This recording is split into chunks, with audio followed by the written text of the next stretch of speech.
semuanya, kami dari kelompok 3 sebelumnya izin memperkenalkan diri. Nama aku Alia Anggraini.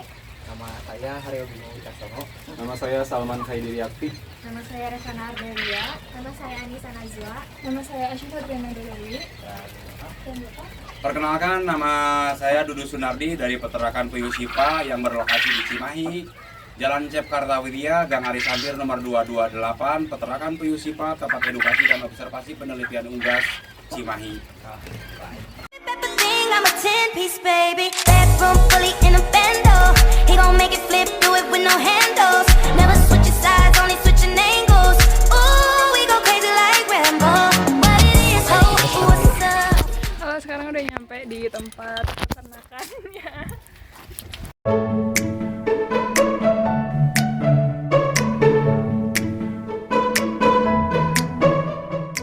Assalamualaikum warahmatullahi wabarakatuh. Halo semuanya, kami dari kelompok 3 SMA Negeri 5 Kota Cimahi sedang berada di Puyuh Sipa. Tujuan kita tentunya untuk mengobservasi unggas jenis puyuh. Oke, di sini kami dengan bersama Bapak siapa Pak? Pak Dudu. Perkenalkan, nama saya Dudu Sunardi dari Peternakan Puyuh Sipa yang berlokasi di Cimahi, Jalan Cep Kartawidya, Gang Ari Sampir nomor 228A, tempat observasi dan edukasi penelitian unggas Kota Cimahi. Oke, kita langsung lanjut aja ke sesi wawancara. Izin bertanya ya Bapak, Siap. jadi apa yang memotivasi Bapak untuk memilih burung puyuh daripada ternak lainnya? Iya. Unggas jenis puyuh itu lebih menjanjikan, soalnya pendapatan uangnya bisa tiap hari, bisa 2 minggu sekali, bisa sebulan sekali. Itu untuk penjualan telur lebih tinggi permintaannya dari telur ayam. Soalnya tiap hari bertelur dan permintaan untuk rumah sakit juga lebih banyak.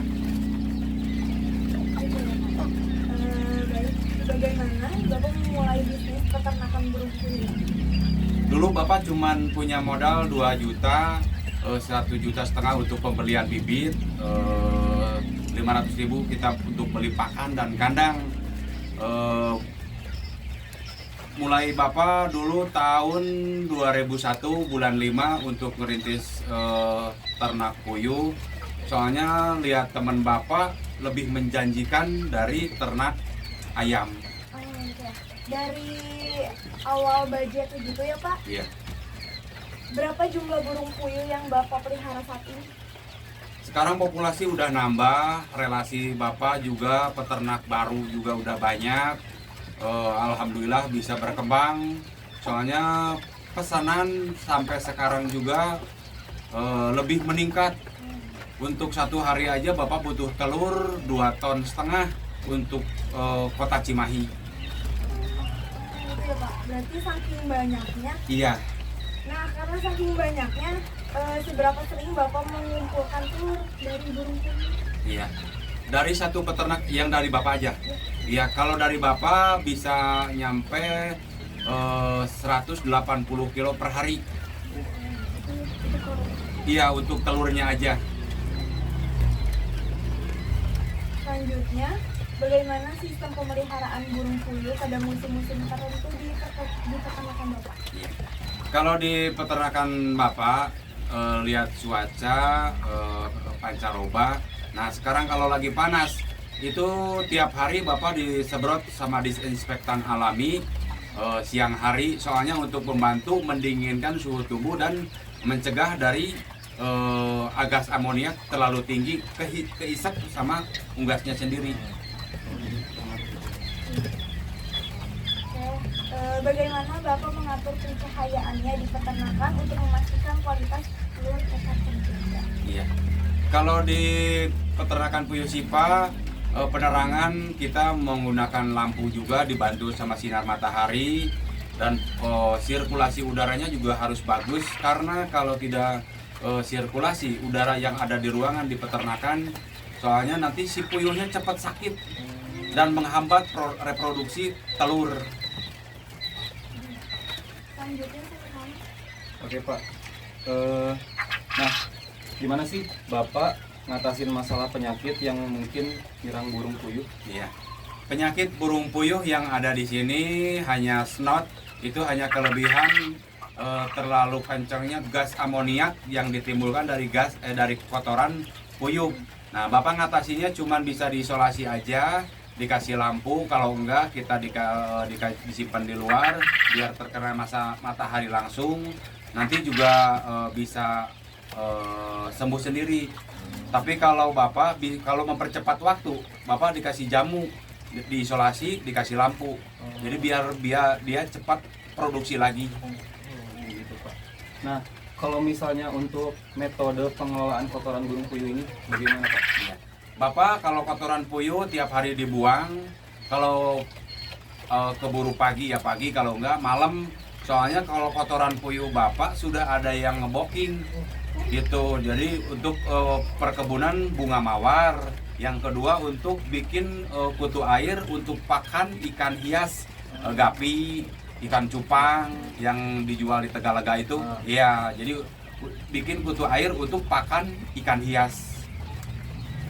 Nah, untuk proses distribusi telurnya, Pak, dari peternakan ke pasar itu gimana, Pak?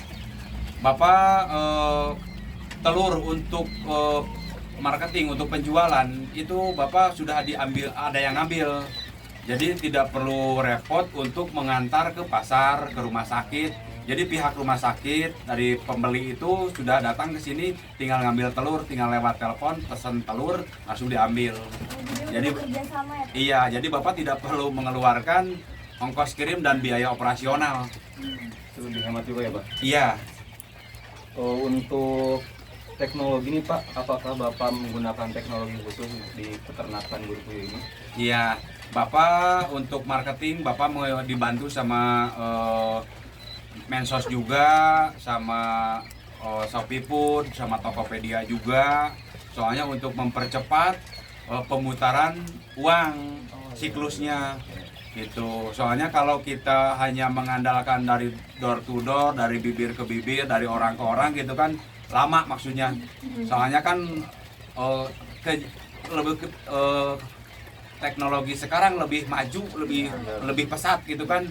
Makanya Bapak juga harus ikut alur waktu sama alur teknologi yang lebih cepat majunya gitu. Untuk burung puyuhnya sendiri, Pak, apakah ada kriteria khusus mana yang burung puyuh yang dijadikan untuk petelur? Iya. Kalau untuk bibitan, untuk indukan, untuk petelur, kita menggunakan bibit blasteran juga sama ACS. Itu untuk kualitas telurnya lebih bagus. Soalnya nanti telurnya juga bisa ditetasin, bisa dikonsumsi juga. Soalnya kalau kita untuk lokalan bibit sama indukan itu si telur lebih kecil, bobotnya di bawah 10 gram. Kalau kita bobot indukannya lebih bagus di atas 220 gram, itu bobot telurnya di atas 13 gram. Jadi satu tray 90, ada yang 85 butir per kilo. Kalau untuk ini, Pak, kesehatan burung puyuhnya, nah bagaimana Bapak menjaga kesehatan burung puyuh di peternakannya? Ya, Bapak menjaga kesehatan unggas jenis puyuh di sini. Bapak menggunakan jamu dan rutin membuang kotoran dan sirkulasinya harus dikontrol dengan baik. Jamu Bapak kasih 2 hari sekali untuk stamina, untuk memperbaiki pencernaan dan mempercepat pertumbuhan sel induk telur, dan untuk continue, jadi supaya tiap hari dia bertelur. Jadi kita Bapak menggunakan herbal semua jamu yang ada di sini. Soalnya Bapak kalau menggunakan kimia itu si unggasnya pasti apkir, nggak berhenti bertelur. Nah, punya Bapak semua menggunakan jamu supaya selama dia hidup pasti bertelur. Nah, untuk Bapak mengelola keberlanjutan peternakan ini bagaimana, Pak? Untuk keberlanjutan mungkin Bapak bisa nambah populasi, menambah relasi juga. Soalnya permintaan di pasaran lebih banyak dari peternak. Soalnya kita kalau peternak tidak bertambah, permintaan tidak ketutup. Oke, mungkin selanjutnya akan diwawancara oleh Haryo Bimo. Selanjutnya, apakah cuaca berpengaruh terhadap kondisi burung puyuh, Pak? Iya, berpengaruh. Kalau kita tidak dikasih jamu, kalau musim hujan, musim panas, pancaroba, kalau tidak dikasih jamu, menghambat reproduksi telur. Itu, Pak. Selanjutnya, apakah Anda pernah mencoba berinovasi dalam beternak burung puyuh? Iya, soalnya dulu Bapak ternak dulu ayam, cuman lokasinya halus luas. Tapi kalau puyuh, untuk ruangan 3x3 itu kapasitasnya itu 2.500. Soalnya kandangnya bisa disusun. Jadi pemasarannya juga lebih cepat, lebih menjanjikan. Untuk selanjutnya, apakah Bapak melakukan uji kualitas terhadap telur yang bakal diproduksi gitu? Iya, kami menguji kualitas telur dan dagingnya, puyuhnya juga, kotorannya juga. Kita di laboratorium IPB Bogor, soalnya supaya akurat. IPB juga observasi di peternakan puyuh Syifa. Jadi saya diundang ke IPB untuk uji lab semua yang ada di sini, termasuk bakteri dan kuman yang ada di peternakan puyuh Syifa. Oke, Mas, selanjutnya, tadi kan Bapak bilang kalau misalnya ada yang mesen telurnya itu. Iya. Nah, gimana sih Pak cara Bapak untuk menetapkan harga jual dari telur-telurnya itu? Iya, Bapak udah update dari seluruh peternak, Ikatan Peternak Puyuh Indonesia. Jadi update di grup kalau harga telur hari ini 34.500 untuk per kilo. Kalau di pasaran pasti 42 sama 41.000. Nah, Bapak ngejual telur tidak boleh sama dengan pasaran. Harus ikuti standar kandang. Soalnya Bapak udah ada izin ternak dari Dinas Peternakan Provinsi Jawa Barat. Pak, ini kayaknya masuk sedikit ke arah ekonomi kita, Pak. Iya. Bagaimana Bapak menangani masalah terkait fluktuasi harga telur di pasaran? Iya.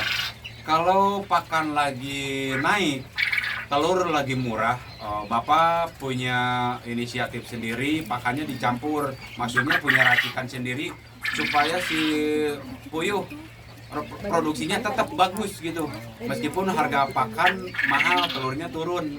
Nah, kalau sekarang pakan lagi bagus, harganya standar, telurnya juga penjualan lagi bagus harganya, jadi Bapak tidak perlu meracik pakan sendiri.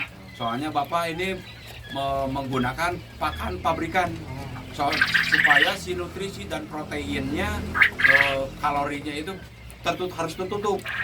Beda dengan ngeracik sendiri, soalnya kan kalau ngeracik sendiri si pakannya itu harus diuji lab dulu, ketutup nggak pakan dan proteinnya. Kalau nggak ketutup nanti ngehambat juga ke produksi. Oke, Pak. Selanjutnya, apa yang Bapak lakukan terhadap telur yang nggak laku dijual? Ya, Bapak belum pernah sih kalau si telur belum laku. Kebanyakan telur dari semua kandang, dari 18.000 kandang puyuh, semua peternak itu semua udah ada di booking. Jadi seadanya telur di kandang keluar, jadi tiap hari keluar. Untuk tadi pagi aja Bapak butuh 1 ton 8 kintal, udah tertutup sekarang.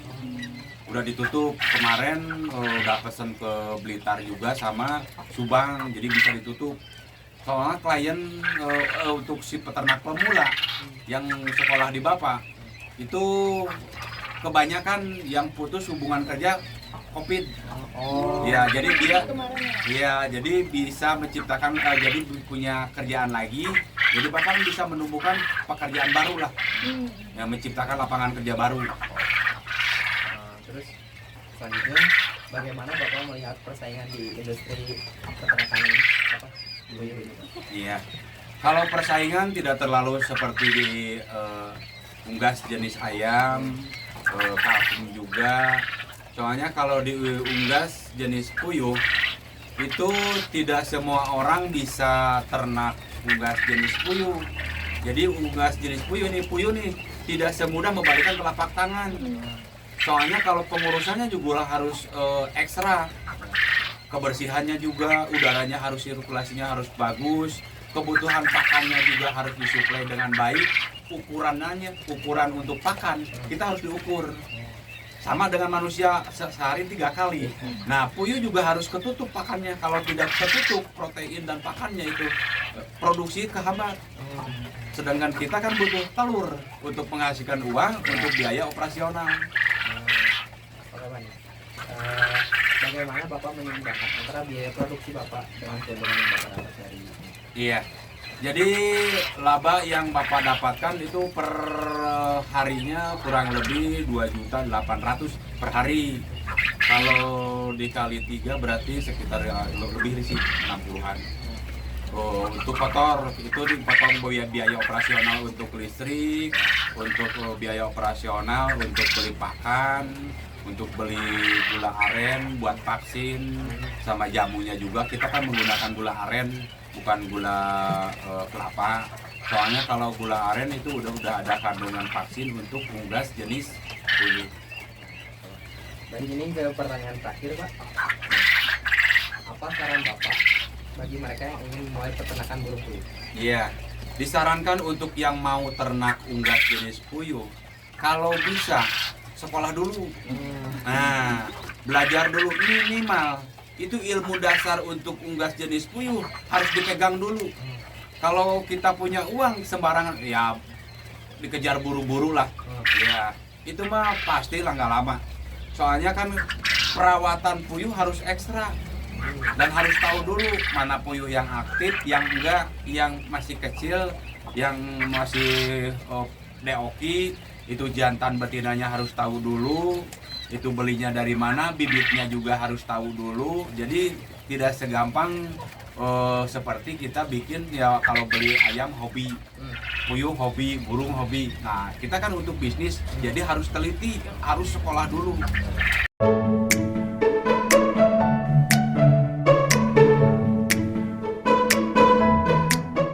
Banyak sekali tempatnya, banyak kandangnya. Kira-kira ada nama tersendiri nggak ya buat kandangnya? Kayak misalkan ini namanya apa, buat apa gitu. Oh siap. Nah ini mesin tetas untuk mesin penetas telur, semua jenis telur. Nah nanti di dalam di dalam mesin penetas ini telur akan menetas selama umur 16 sampai 17 hari. Tergantung indukan yang akan mengeluarkan telur. Kalau indukan masih muda itu akan akan menetas 16 hari. Kalau lewat dari 8 bulan indukan telurnya indukan puyuhnya itu telurnya akan menetas 17 hari. Nah, setelah dia menetas, kita pindah ke kandang inkubator, itu kandang untuk penghangat. Ya. Nanti kalau sudah lewat dari 3 minggu, kita pindah ke kandang pembesaran. Seperti ini. Kandang pembesaran tidak pakai lampu ini. Ya, kalau nanti dia umurnya udah 32 hari, nah dipindahlah ke kandang untuk belajar bertelur. Tahap belajar bertelur ya. Nanti kalau telurnya udah keluar dari satu kotak isinya 30 ekor, ada telur 10 ekor, nanti kita pindah ke kandang telur yang udah si puyuhnya telurnya udah lancar, udah tiap hari produksi. Nah baru dipindah. Ini umurnya harus lebih dari 40 hari baru pindah ke sini. Untuk penghitungannya itu gimana ya Pak? Maksudnya? Penghitungan kalau ini tuh udah 32 hari, ini udah 40 hari. Iya. Nanti dari mulai dia netas, tanggal berapa dia netas, kita kasih tanda aja. Dikasih tanggal. Soalnya kalau kita tiap hari produksi, ini Bapak netas 5 hari sekali netas. Nah, kita kasih tanggal. Kayak yang di atas itu tanggal 9 bulan 9. Nah, yang di bawahnya ke tanggal 4. Nah, nanti kita kalau seandainya puyuhnya udah besar, lewat dari 3 minggu, kadang-kadang 2 minggu juga kalau pertumbuhannya cepat. Nah, kita pindah ke kandang untuk pembesaran. Jadi tidak pakai lampu kalau kandang pembesaran. Dikasih label gitu ya Pak? Iya. Soalnya kalau tidak dikasih tanda, dia akan keselip, maksudnya bertelurnya tidak sama, soalnya tidak bareng. Netasnya juga tidak bareng. Jadi untuk masuk ke kandang petelur itu harus sama produksi, soalnya produksi telurnya ditunggu soalnya. Berarti ini bakalan bisa serentak ya, misalkan di kandang yang ini asalnya 10 biji, terus nanti setelah beberapa hari itu tuh udah sama gitu. Iya. Jadi asal pakan sama minum, jadi protein sama gizinya itu tertutup, dia akan tumbuh lebih cepat. Sekian observasi dari kelompok 3. Terima kasih Bapak telah menjawab semua pertanyaan dari kami. Sama-sama, mudah-mudahan bermanfaat, nambah ilmu dan nambah wawasan. Sekian dari Bapak. Wassalamualaikum warahmatullahi wabarakatuh.